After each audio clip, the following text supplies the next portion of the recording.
The sudden deaths earlier this year of some much-loved public faces, including cricket legend Shane Warne, made many of us stop and think about our own health and lifestyles, Joe, particularly the health of our hearts. Well, Warnie was known for enjoying life to the max, that is for sure, and he may not have been super healthy in some areas, but I think what shocked everyone, Darcy, is that he was a sporting hero and still so young, and it rammed home that sudden heart episodes can affect anyone. Yeah, Warnie's death had a huge impact on so many of us, and we think about him and losing him at such a young age. And I think a typical assumption is that if you exercise, don't smoke and you eat well, you'll be OK. But we're understanding, Joe, that's not necessarily the case. Cardiologists want us all to know that sudden and fatal heart attacks are common.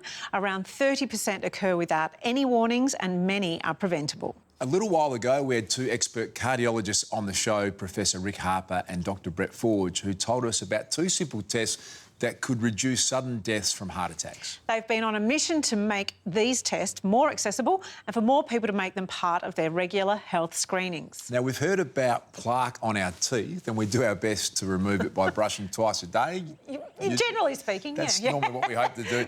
But we can also get a build-up of plaque in our arteries. And one of the tests Rick and Brett are pushing to have measures exactly that. So I decided to get mine checked, and it started with a simple blood test at Melbourne Pathology. How are you today? I'm well, thank you. Wonderful. Just have a seat on the big grey chair. Thank you.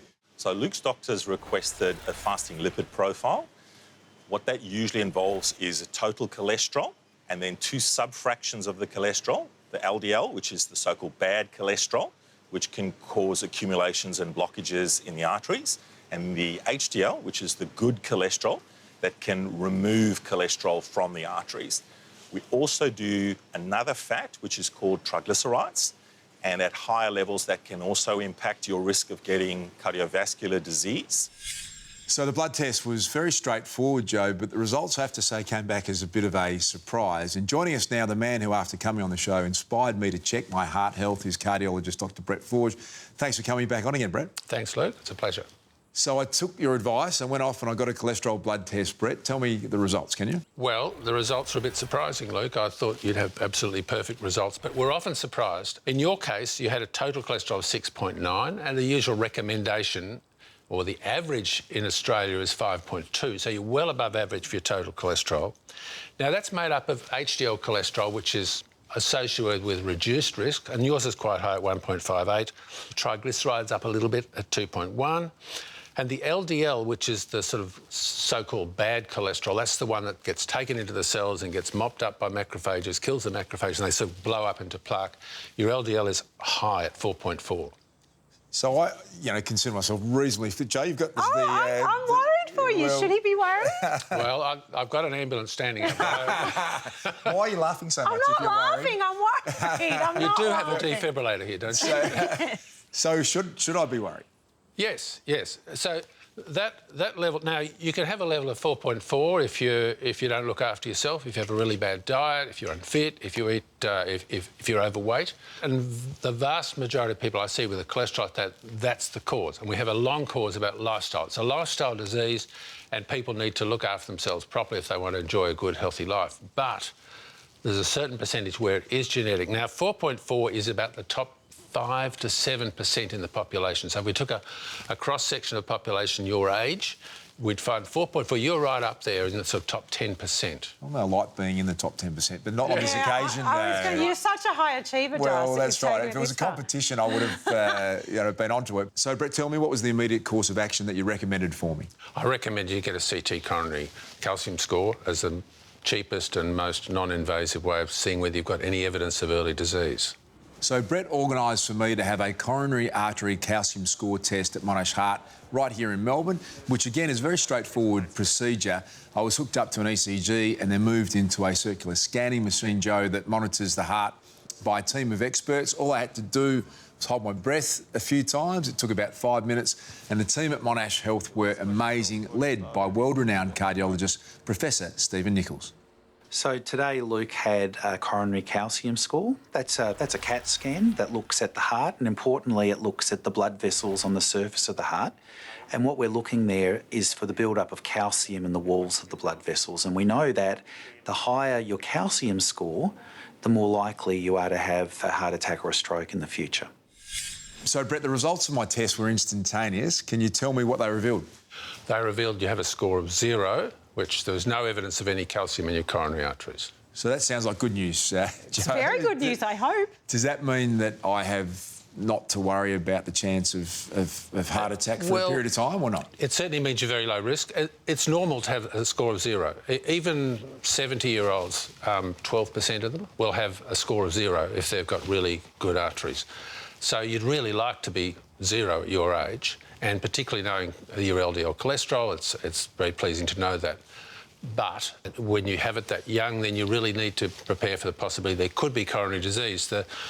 The calcium is only present when you've had plaque for some time and the plaque's been reorganised by the body and it produces scarring, it absorbs the plaque, it causes scarring, and the scarring is what causes the calcium. So you can have a lot of plaque, and 12% of people with high cholesterols who have a 0 score will have non-occlusive plaque in their coronary. So it doesn't say, yeah, you're absolutely clear, but it does say, at the moment, certainly the risk is very, very low of any events. Well, I'm not concerned or anxious about it, but I'm interested to say, so it's possible to live with a high cholesterol and live absolutely. along. So it doesn't need to be alarmed by that in any way, shape or form. Is that what you're saying? I had dinner with some friends on Saturday night and unfortunately I arranged scans on most of them, or half of them. and 2 of the males who are in their late 60s, one's in his 70s, have cholesterols higher than yours and they have 0 scores still.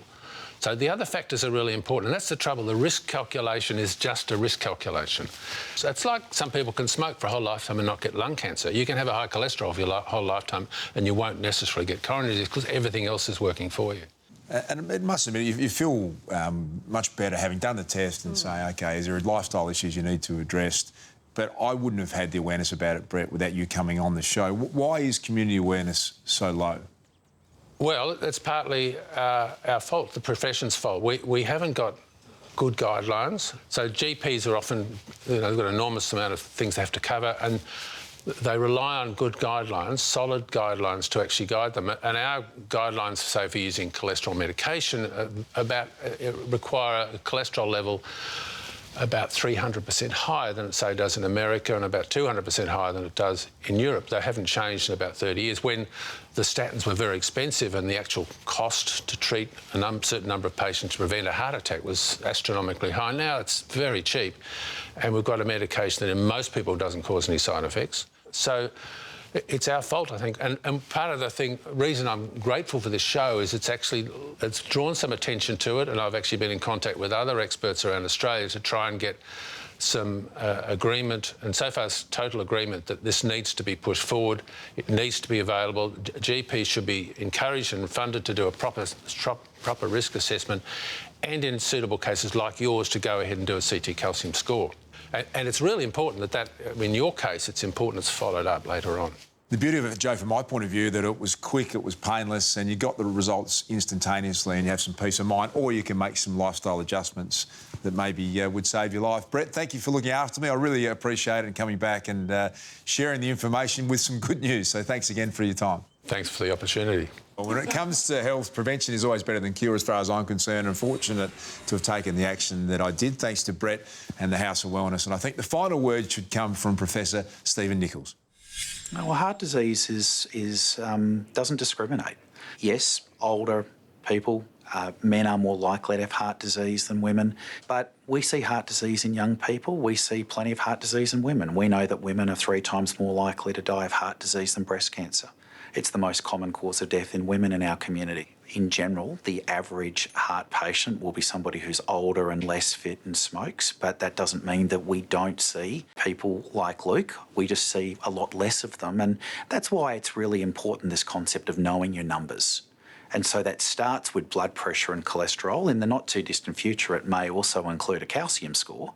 But, today, every Australian in their 20s can go to a GP and they can have their cholesterol checked, they can have their blood sugar checked to make sure they don't have diabetes, and they can have their blood pressure checked. And if they did all of those things, in addition to not smoking and thinking about the risks of vaping as much as traditional kind of cigarettes, that would make a big difference in our community in terms of driving down the risk of heart disease.